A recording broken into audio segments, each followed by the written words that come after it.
गलती दोबारा नहीं दोहराई जाएगी। बाबा रामदेव ने अब पब्लिक से मांगी माफी। सुप्रीम कोर्ट में सुनवाई के बीच पतंजलि का सार्वजनिक माफीनामा।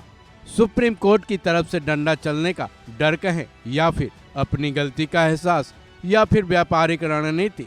पतंजलि के भ्रामक विज्ञापन के मामले में सुप्रीम कोर्ट में 23 अप्रैल यानी आज सुनवाई है। उससे पहले ही बाबा रामदेव की तरफ से एक बड़ा कदम उठाया गया है। बाबा रामदेव ने सार्वजनिक तौर पर जनता से माफी मांग ली है। पतंजलि की तरफ से बाबा रामदेव की संस्था पतंजलि आयुर्वेद ने एक सार्वजनिक माफीनामा जारी किया है, जिसको इंडियन एक्सप्रेस अखबार में छापा गया है। जिसके मुताबिक बाबा रामदेव की संस्था पतंजलि आयुर्वेद ने अपनी माफीनामा में लिखा है, पतंजलि आयुर्वेद माननीय सुप्रीम कोर्ट की गरिमा का पूरा सम्मान करता है। हमारे अधिवक्ताओं के जरिए शीर्ष अदालत में बयान देने के बाद भी विज्ञापन प्रकाशित करने और प्रेस कॉन्फ्रेंस आयोजित करने की गलती के लिए हम ईमानदारी से माफी मांगते हैं।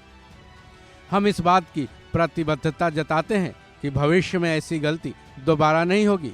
हम आपको आश्वस्त करते हैं कि हम संविधान और माननीय सुप्रीम कोर्ट की गरिमा को बनाए रखने के लिए प्रतिबद्ध रहेंगे। गौरतलब है कि बाबा रामदेव की संस्था पतंजलि को इस मामले में सुप्रीम कोर्ट से 2 बार फटकार लग चुकी है। अब इस केस में अगली सुनवाई आज ही है। उससे ठीक एक दिन पहले बाबा रामदेव की संस्था की तरफ से ये माफीनामा जारी करना भले ही किसी कूटनीति या रणनीति का हिस्सा हो, लेकिन हो सकता है आज सुप्रीम कोर्ट में भी सार्वजनिक माफीनामे को एक हथियार के रूप में इस्तेमाल किया जाए, जिस पर सुप्रीम कोर्ट विचार भी कर ले। अब इस माफीनामे का असर सुप्रीम कोर्ट की सुनवाई में चाहे जो कुछ भी पड़े, लेकिन बाबा रामदेव की पतंजलि संस्था ने सार्वजनिक माफीनामा मांगकर जनता में अपने विश्वास को कायम रखने की भरपूर कोशिश की है। जिसमें वो सफल होंगे या नहीं, ये भविष्य की बात है। फिलहाल सुप्रीम कोर्ट में आज क्या कुछ होगा, उस पर भी सबकी नज़र टिकी हुई है। गौरतलब है कि आज इस केस की सुनवाई में बाबा रामदेव और आचार्य बालकृष्ण को तलब किया गया है। उससे पहले सर्वोच्च न्यायालय ने पिछली सुनवाई के दौरान योग में रामदेव के योगदान को स्वीकार करते हुए कहा था वो और आचार्य बालकृष्ण जांच के दायरे में रहेंगे। उससे पहले भी दोनों को अपनी गलती सुधारने के लिए 1 हफ्ते का समय दिया गया था।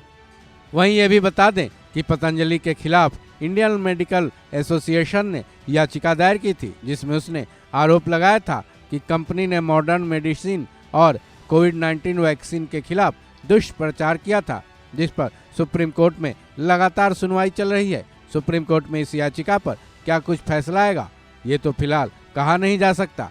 लेकिन बाबा रामदेव की पतंजलि संस्था की तरफ से जारी किया गया ये सार्वजनिक माफीनामा इस केस के लिए एक हथियार जरूर माना जा रहा है। इस खबर में बस इतना ही। बाकी अपडेट्स के लिए जुड़े रहें वन इंडिया हिंदी के साथ।